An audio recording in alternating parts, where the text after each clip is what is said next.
Bonjour.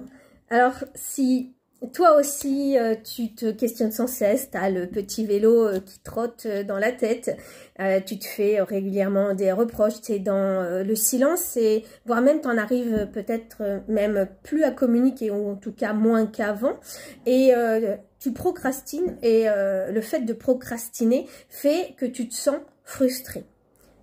Eh bien écoute, cette vidéo est pour toi. Je suis Sandra Delomeni-Dumeau, je suis coach en psychogénéalogie énergétique et j'accompagne les femmes hypersensibles et atypiques qui souffrent d'un mal-être. Alors en fait, on va prendre l'exemple de ma cliente qui, elle, souffrait de tout ce que je vous ai exposé. Et à partir du moment où on a travaillé avec l'accompagnement, elle a découvert des choses sur elle-même. Elle a ouvert des portes qu'elle ne soupçonnait pas.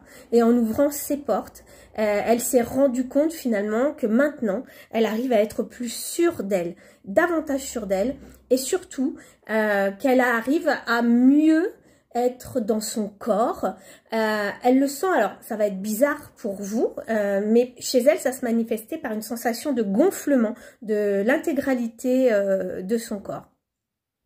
Aujourd'hui, elle a perdu certes que 2 kilos, parce que c'est le début, en fait, même si on a fini l'accompagnement, le travail ne fait que commencer, en fait, au niveau du lâcher-prise émotionnel, mais elle se sent vraiment totalement libérée d'un poids et elle a la sensation que ça s'est allégé à l'intérieur. Elle m'a dit en fait que au travers des prises de conscience qu'elle a eues durant cet accompagnement, elle avait appris vraiment à relativiser, à s'approprier en fait de nouveaux comportements, tant avec ses proches qu'avec son employeur. Et pour elle, c'est beaucoup plus confortable parce que elle n'a plus à se forcer. Elle arrive davantage à oser dire les choses, à s'autoriser à dire non. Et ça, pour elle, c'était un grand pas. Elle arrive à mettre des barrières. Combien d'entre nous ont eu du mal à un moment à mettre des barrières? S'autoriser à dire non, ça permet de se positionner et ça permet de reprendre à la fois le contrôle de sa vie, mais de mettre aussi moins de pression et surtout d'en mettre moins aux autres et d'arrêter de contrôler la vie des autres. Et ça aussi, ça lui a permis d'être moins sur la défensive et elle arrive à se mettre davantage dans sa bulle, à prendre plus de recul. Et elle m'a dit une phrase que je vous relis. Elle me dit, ça rebondit sur moi, mais ça ne rentre plus en moi. Alors, imaginez quand même pour une hypersensible l'avantage que ça représente. Elle me disait qu'elle en voulait aux autres, en fait, quand ça n'allait pas comme elle le souhaitait.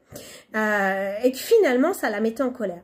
Elle a réussi à voir et à accepter sa part de responsabilité. Et finalement, à arriver à se détacher de ses inquiétudes. Et ce travail en psychogénéalogie, il a même été plus loin parce que ça a commencé très rapidement à avoir un impact sur son fils qui, lui, ne communiquait pas non plus comme elle et qui s'est mis à parler, qui s'est mis à communiquer. Comme quoi, quand les nœuds se dénouent, les choses changent.